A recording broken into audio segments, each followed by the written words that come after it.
Listen, this message is for anybody who got my number in their phone. If you ain't got positive vibes, please do not call my phone. Cause the second I hear anything outside of positive vibes, I'm hitting in on your ass. I don't want to hear nothing from you if you ain't got positive vibes. If you ain't happy, don't call my phone. If you ain't in no good mood, don't call my phone. I'm going to tell you again, if you call my phone and I don't hear a positive vibe, I'm hitting in on your ass. Now have a nice day. Okay, how long has Travis Scott's album been out? Astro World. August. Since August? Yeah. Okay. Apparently, Kanye is just hearing sicko mode. Hold on. And goes on this. Hold on. And you can tell he just heard it too.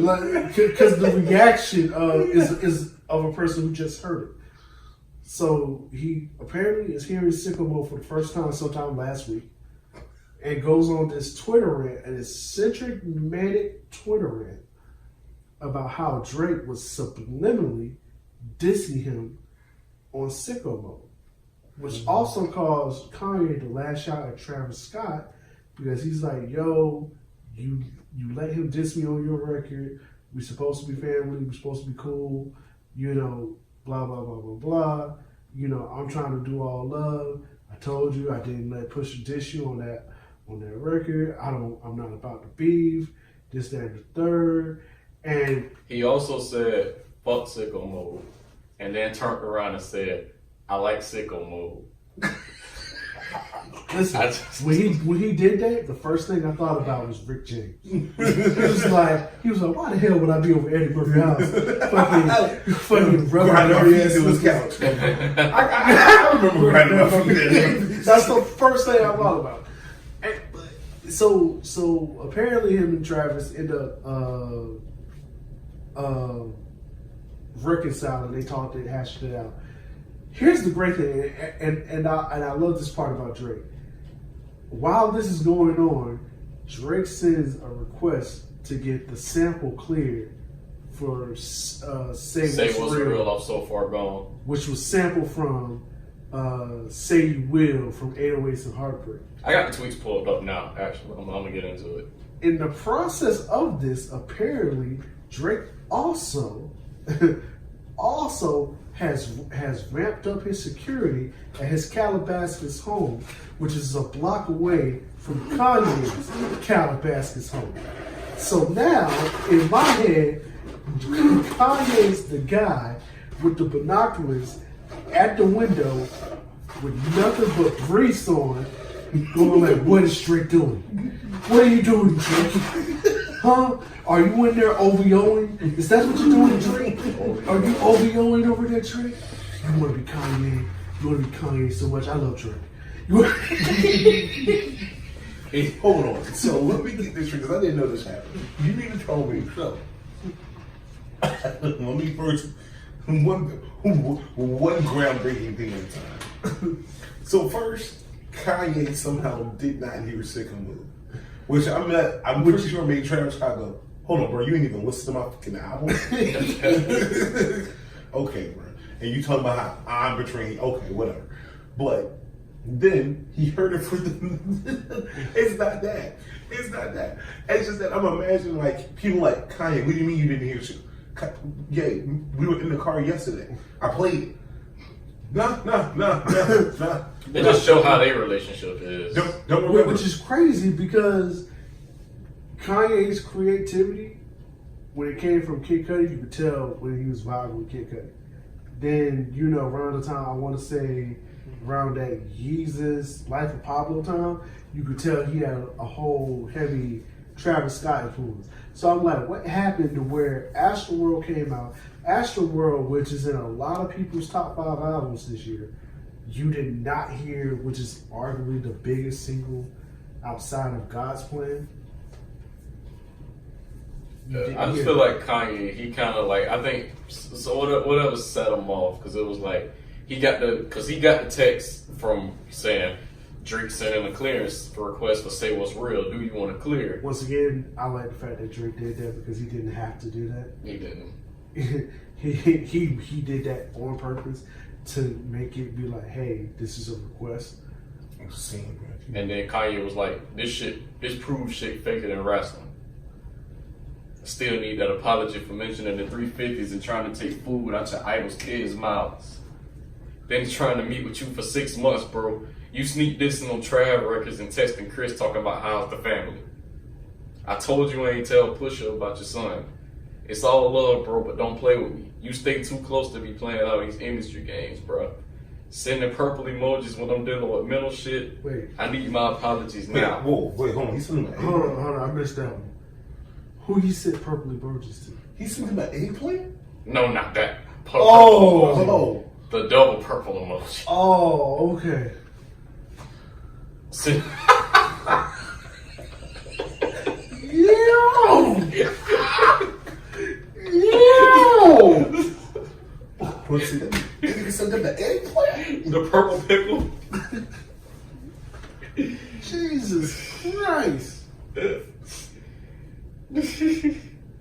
Dang, well, okay. I need my apologies now. Not through Scooter, not through Travis. I would never, his manager. Okay. I would never intentionally try to hurt you, bro. I never even heard none of the diss records. That ain't my MO. Never did a diss record. Once again, now that Pusha's album's been out for 6 months, you haven't heard them yet? Tell me he had to have heard Infrared. He produced it. Come on, man. He had hands-on with all these 7-song tracks. Maybe not the story of Adidon. Yeah. But you heard the album. Go ahead. No tough talk either. This ain't about who can pay to have something done to somebody. This man the man, bro. This been bothering me too long. Buying the first 2 rows at Pusha Show got me hot, bro. Once again, Pusha's show that was only standing room only. Go ahead. Stop this already, bro. You getting people hurt out here. And over what? One kid. And then he tweets a Bible verse. Drake finally called. Mission accomplished. By the way, not cleared. Drake called trying to threaten me. The kid he had run on stage at Pusha's concert is in critical condition. Since the pool line, he's been trying to... Hold on. What now? Okay, so Pusha T is still on tour. Okay. Goes up to Toronto to perform. Apparently, some of Drake's OVO loyalist fans were in the show. Did you say OVO loyalist? Yeah. Okay, go ahead. The OVOs were out. While Pusha was in Toronto. You know what I'm saying? Basically, the owls were out going like, ooh, ooh. All while Pusha was going, yeah. I just thought about something. Is OVO and EXO the same people? No. Nah. EXO's The Weeknd. But I thought The Weeknd was OVO. No. Weeknd didn't sign that deal. So who's EXO? The Weeknd. And who's OVO? Drake. But I thought it was OVO EXO. It was when they was collaborating a lot. Yeah, when it was cool. During the Take Care era. Yeah. So it's no more of OXO. No. That was temporary. Yeah.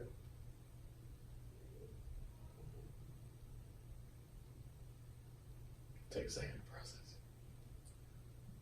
So it's no more October's very own Hugs and Kisses. No. No. Unless they work together again. Okay, go ahead. Since the pool line, he's been trying to poke at me and fuck with me. So Drake, if anything Wait, happens hold to on. me, My bad. We lost something. Somebody's in critical condition? Okay, the white kid at the Pusha T show. It was a whole bunch of West Indians throwing paint at Pusha T because apparently that's what they do. Those people got kicked out. Then some random white kid gets on stage and got his ass whooped. That kid is okay. He's not saying that kid's okay. Right. He's not in critical condition. You know, he shouldn't have got on stage and fucked him up. Canada's not going to do nothing to Pusha T. Okay? Are we sure he's not in critical condition? I'm pretty According to Kanye, he's in critical conditions. I mean, but if we go according to Kanye also has Drake shook outside of his OVO mansion in Calabasas. Wait. Possibly also staring out of his window with binoculars. What is Kanye over there doing? You know what? Okay. I'm telling you, is he trying to bring back state property? Is that what you're doing, Kanye? Are you Kanye Westing over there, Kanye? Okay, I want to point out the word OVO compound. Listen, it's a mansion with the OVO signal on the front door. You don't want to know what I imagine when you said the OVO compound. You imagine a fucking cult dedicated to nothing but Drake? Yes, exactly, bro. And not even his good songs is playing 24/7. Just all the old. It's all the stuff from like comeback season. It's all the slow complaining bitches ain't shit. Like they got Marvin's Room on for 3 hours straight. Mm-hmm. Oh, bro, you will brush your goddamn teeth tomorrow. Every damn day, as long as you're here in the OVO fortress. They take it back to brand new. You gotta take pictures of Drake when he was Jimmy from that fucking Canadian show, Degrassi. Mm-hmm. This compound is basically where they drill in everything you hate about Drake into you. A lot. The world is a lie. Die for Drake. Mm-hmm. Then, when you're ready for the hard shit, instead of playing you the good hard shit, like Thank Me Later, nah, bro. They just play More Life. They just beat the ever-loving shit out of you. It's like just when you think you're getting some relief, just when you think all the crooning and bitches ain't shit is over, bro, all of a sudden they just run More Life from the top. Nah, they run the little theme song, the More Life, like they run the, and you just hear that. Mm-hmm. I want you to know that actually sounds creepy now that I'm thinking. That's actually the sound they used to let you know it's time for medicine at the OVO compound. Because this is the OVO compound, and you will love Drake. You will love Drake. I killed myself after I said 3 hours of Marvin's. Hey, what's crazy is that you like, nah, fuck this shit, I'm out here, and then out of nowhere you just hear Drake. More true for your head top, so watch how you speak on my name, you know? But yeah, this is a real thing, and everybody's like, y'all gotta understand, Kanye's been shook with Drake since Watch the Throne. I was like, wait, what? Kanye is now afraid? Oh my god, who's afraid of who in this situation? Apparently they're afraid of each other. Oh my god. Wait a minute. I kind of missed the part with Drake. What was the other way around? Aside from Kanye being scared of Drake. Wait, because there's a version of Kanye that's afraid of Drake. There's a version of Kanye that's afraid of Drake. There's a version of Drake that's afraid of Kanye. There's also a version of them both where they actually love each other and just will not get the shit together. Okay. I don't know why. I don't know why this is a thing. I want those two. Remember when they were both on that same song forever? Remember that? Remember when we were doing that shit? I want them to get back to that because I don't know what happened, okay? I don't think they'll ever get it right. They tried. They had a little spat before More Life came out and Kanye was on that Glow song. Watch out for me, I'm about to. Okay. Like, it's almost like they got a relationship like Skip Bayless and Terrell Owens. Drake, it's these weird rappers where Drake got these weird relationships with him, like him and Jay-Z. I believe Jay-Z hates Drake. I think Jay-Z hates everything about Drake. I was gonna say friendly competition, but has to recognize Drake's talent, and it just isn't in Jay-Z to be a hater. I can believe that. Whole too cool to be a hater. That'd be something like if they both hate each other. But every time like Drake around Drake say something, this nigga Ho just go. Like you can just every time that nigga Drake open his mouth, you can just see this nigga Ho going, this nigga. That's funny. Just because of the fact that Drake shut down a whole restaurant to get them to play 444 when it came out. What? Yeah. Oh yeah. Drake. Okay, so 444 drops. Thank you for reminding me. And Drake is somewhere in the world. 444 drops, and Drake is like, "How much money I gotta get you to get y'all to pay to shut this down so I can listen to this album on your speakers?" They give him a number. He tells somebody to hand him the money. They close the restaurant, and whoever's in the restaurant has to be quiet, eat their food, and listen to 444 so Drake can get all the lyrics. It was almost like being in lyrically gifted timeout. Right. And I don't know what that feels like. Like, don't get me wrong, bro. Like, this I is the don't thing, know bro. what that feels like. I've seen movies and heard stories about people going places and renting out of places so they can do one stupid thing. If I'm gonna rent out a place, I'm gonna spend that money on something good. Like, I'm gonna ask you how much to rent out the place. But here's the thing: it's not because I want to do something. I want to rent out the place so that everybody who decided to stay in this restaurant and eat while I'm here gotta go ahead in the stop motion. Pick a pose and you hold it the whole time I'm eating. But yeah, that's what it was. He paid for everybody's food, but nobody can leave. Nobody can cook. Wait, nobody can leave. Nobody can leave. Nobody come can in. leave. That's why I said for the next. How long was 444? Like 40 minutes? Like 37? Yeah, like 37. So for the next 37 minutes, everybody was in lyrically gifted timeouts. I'm imagining the doors locking and everybody, like, you hear like that kind of like panic rise in the room, and then Drake kind of nowhere it's like, shh, hush now. Aubrey has you. Aubrey, you're with Aubrey now. Yeah. And we're going to enjoy. And we're going to enjoy 444. And then you just... Because you know it was a ton of white people wherever he was. And just shook for their lives. because eventually the story of OJ is going to come on. And it's going to, and that tartar is going to feel real rough going Now, down. don't get me wrong.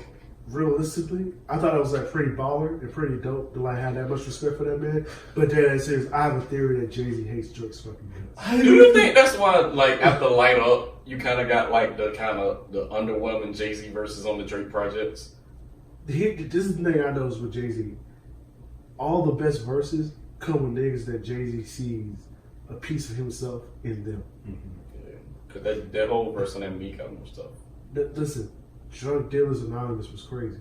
And the fucked up part about it was, the whole verse is so crazy on Drug Dealers Anonymous, we forget the fact that Pusha T's verse is amazing on that same song. Which is the same thing with the Meek album.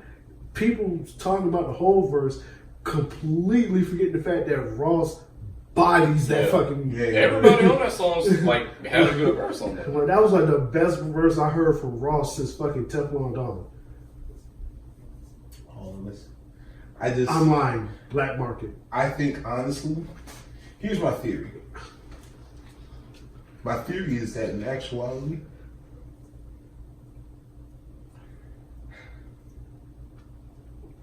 Drake is in hip hop the same way Family Guy portrays Matthew McConaughey as this overbearing, pretentious bastard that nobody likes, but everybody accepts.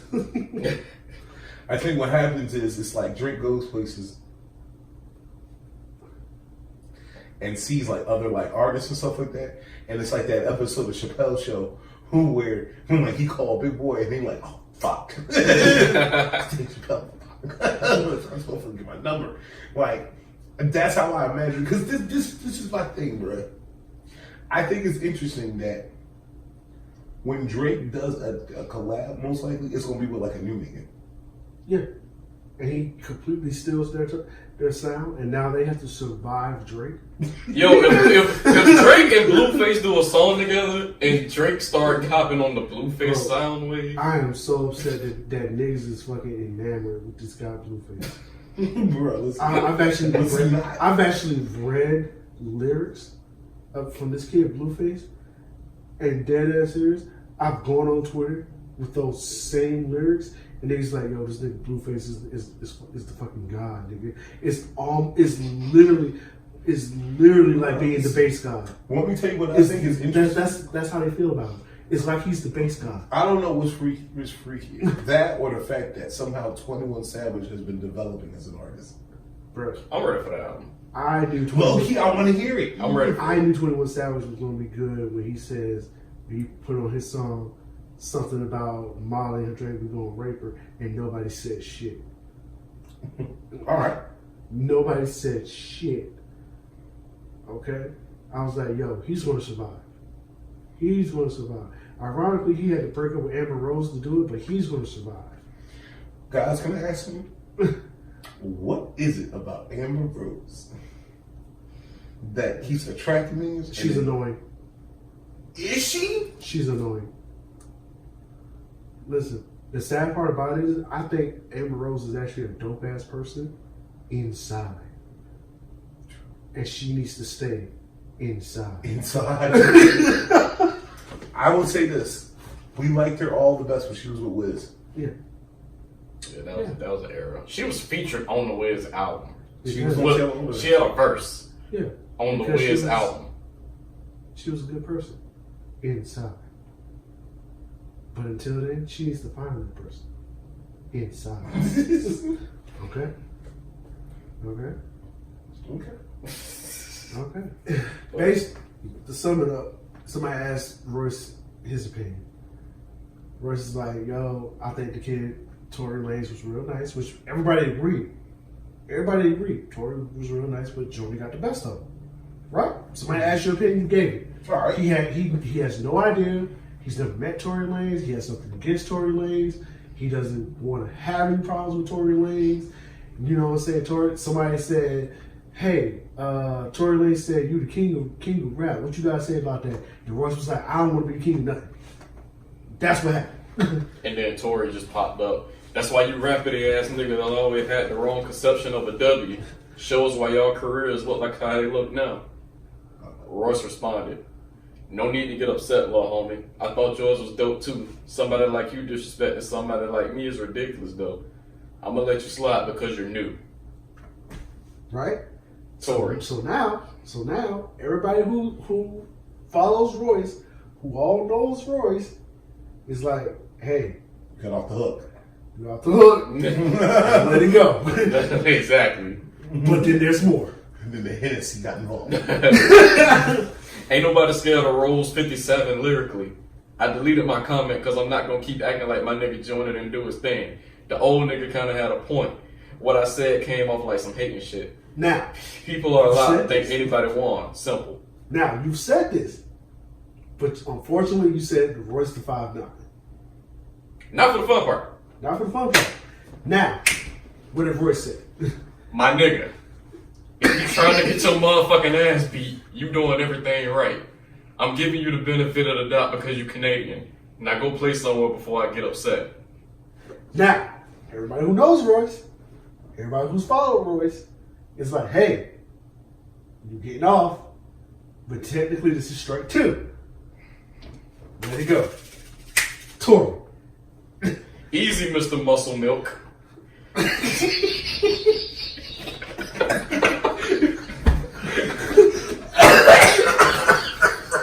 Oh, that was Mr. Musk. That's funny.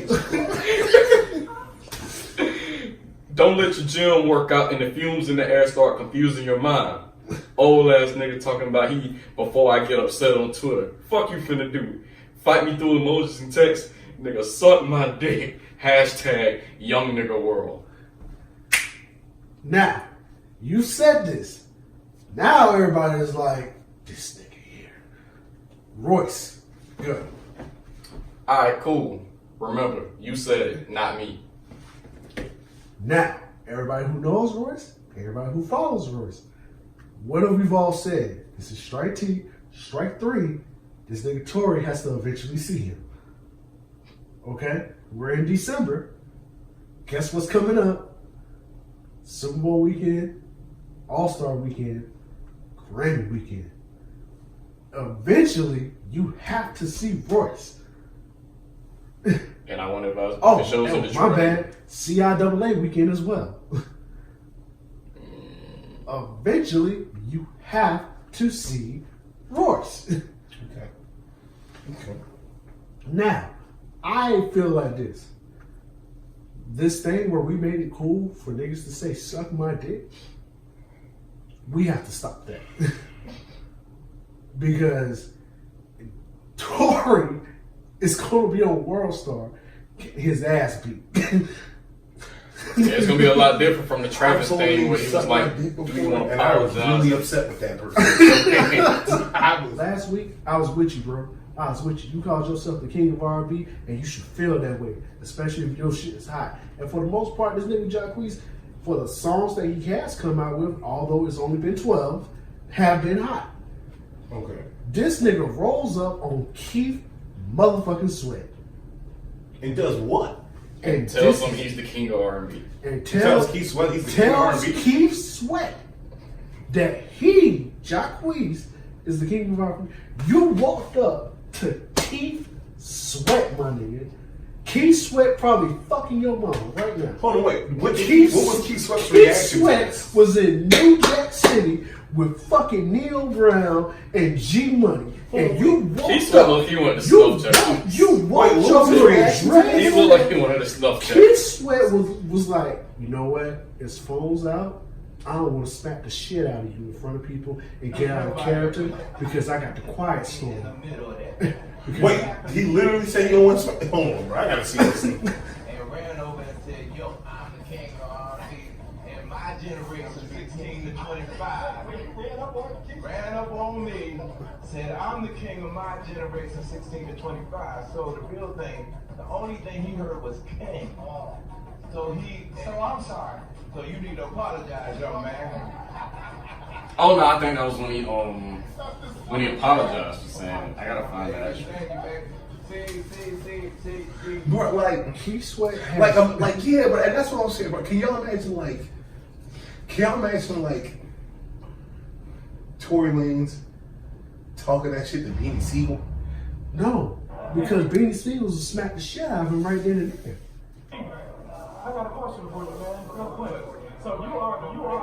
You were originally the king. No. You were originally the king. So are you passing down the torch? This the king from back then. I'm the king from right now. This is Sweat. Big Sweat. But it's Big Queen. Big Queen. Hold on. I'm still getting that bag. Nah, he getting a bag from 16 to 25 is my generation. I'm the king. Nigga, Keith Sweat has gotten more women pregnant.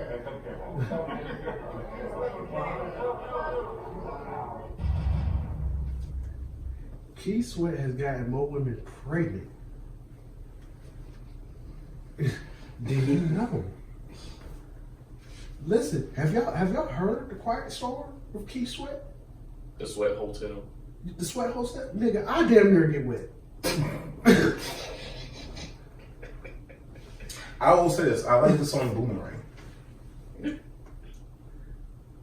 can agree with that. And my thing, and the point that I made on last week's episode, I said, yo, give this kid Jacquees 10 years to do like some real living. Because if he's going to be a serious R&B artist, and just to have a serious moment, if he's going to be a serious R&B artist, I say, give him 10 years and let him come out with music while he's living his life. And I'm like, we might actually have a debate.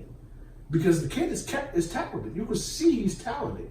And he works his ass off. And that alone will make him great. That alone will make him great. But I'm like, the problem I have is the sheer arrogance. Now, the one thing I agreed with him, he said, hey, my generation, meaning the people that I came out with and who have came with me, I feel I'm on top. I said, okay, you preferenced it, everybody else took it somewhere. Mm-hmm. I said, and that's where I left it at. But you went up to Keith Sweat. I'm pretty positive your mama was like, baby, You would have apologize. Keith Sweat without a pair of my drawers. Your mom probably was like, baby, I want you to know Keith Sweat is your daddy. What? He a daddy. It was a tour in '93.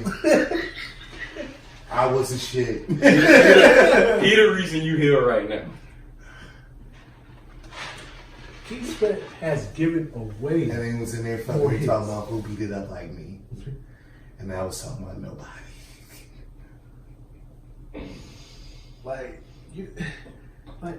That's like LeBron telling Jordan, "Hey, bro, you know I'm better than you, right?"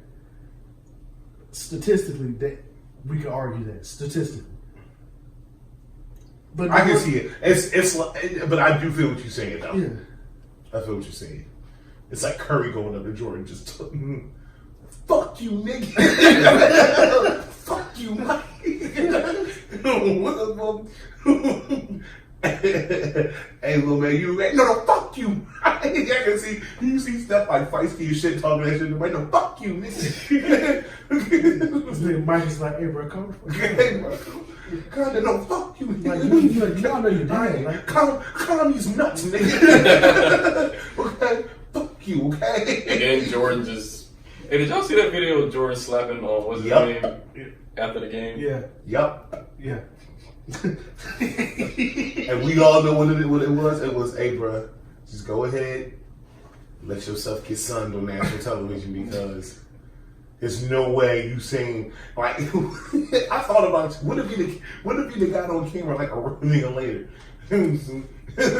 So we saw Jordan kind of smash you across your head after what happened. What if he like, yeah, and basically that's why we wet Mike the fuck up in the parking lot. Like, what if that shit would have turned real Chirac? Like, Now, like, and somebody would have came on the camera. Hey, bro, Mike on his way back into the gym. What? What? Yeah, bro. He one of them old niggas, bro. Bulls don't do shit to them. Bulls don't do shit to them, bro. he's like, Low key, bro. That nigga Mike got 3 bullets in his ass right now. So you owe him a fade. How the fuck you missed a whole 100 shots? I was like, yeah, bro. We like, I thought y'all niggas wiped him up, bro. We let off 100 rounds at that nigga. We let off 100 rounds at that nigga, bro. 3 of them things hit him. He went down. We thought it was over. Jordan come right back in the building. You just hear Young Dolph playing. Exactly, bro. But now that nigga in here, that nigga back in here, his ass is sewed up, and he's looking for you.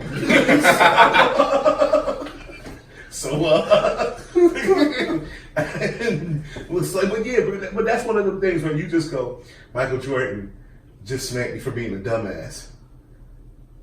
Hey, I gotta eat that. You got to at that point. Like, it's worse things to be. You could be a 6'11" bottom. Like, if you're a 6'11" bottom. This has been episode 41. Hold on, nigga. We just won't stop at 6'11" bottom. Oh no! This is the 3rd week in a row we talked about 6'11" bottom. The 3rd week in a row. Dwight Howard already had to have butt surgery.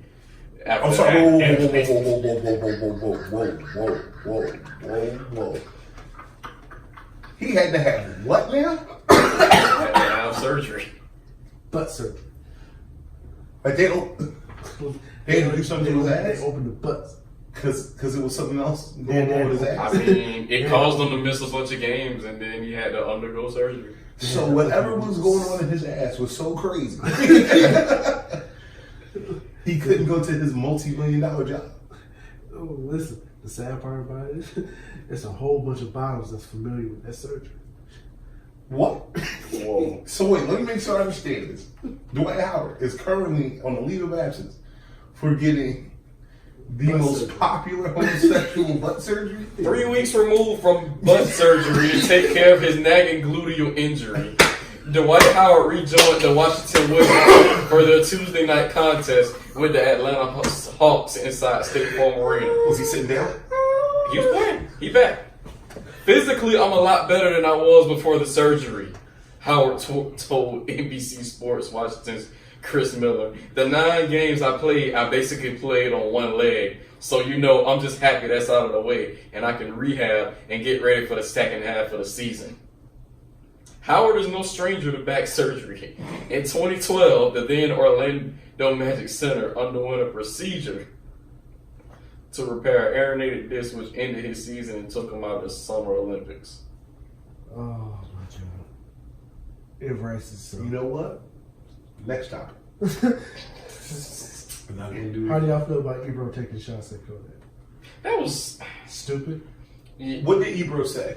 well, basically Kodak and Ebro they had an interview, and then I So many guess people like don't like Ebro. somewhere toward the end, Ebro was like, you know, I know you got a case going on. Like when you come back, you know, let's talk about it. And then Kodak was just like, y'all all y'all do is entertain bullshit. You know, we can find something else to talk about. We can just be done. And then Ebro was like, Ebro didn't back down from. He was like, all right, well, we can go on in there right now. You ain't finna tell me what I'm about to talk about. Which I think I ain't like that. Just for the simple fact that you know he can't talk about it. yeah, it's a legal matter. Not only that, bro, but no offense, bro. You supposed to, if that's the thing, bro. If you're gonna be for the culture, bro. And no offense, bro. In this culture, bro, the streets is a big part of this culture. And under no circumstance, like, bro, if that would just be me, bro. If I was interviewing the camera, we might hover around some of the issues that happened, you know, around your incident. But I don't ask you to talk about that shit, bro. Let me add a real quick topic. When is the surprise drop going to stop? At this point, why should You can't. Because people like Big Crit, I understand he's serving his core audience, but he does himself a disservice by not trying to reach out to people who could add to that core audience. It really depends. Like with that surprise thing, it really depends on the artist. You know what I'm saying? Because I'm like, I get it. Crit is like mostly independent now. He's out of his Def Jam deal. Yeah. I think his distribution is through Empire now. I believe so. Don't quote me on that. Don't anybody quote me on Let me that. do my Googles because I did think Black China was not that Atlantic. So I'm like, for the most part, I believe Crit could do better for himself, and at least just be like, hey, a month out, I'm doing this on this day. You know what I'm saying? Like your core audience, like people like me who like really enjoy Crit's music, we're going to know that. But for the casual hip hop listener, they don't. The last song they probably know it from Big Crit's country shit, which is crazy because Big Crit last year was in my top 5 because that album was amazing, and barely anybody knew it was out. He does a disservice to himself. So when are we going to get out of this Beyonce era of surprise drops? We in too deep. I don't think it's happening. Like even the people who Bro, we just talked about 611 bottles. We can't use the word in too deep. Well, I just feel like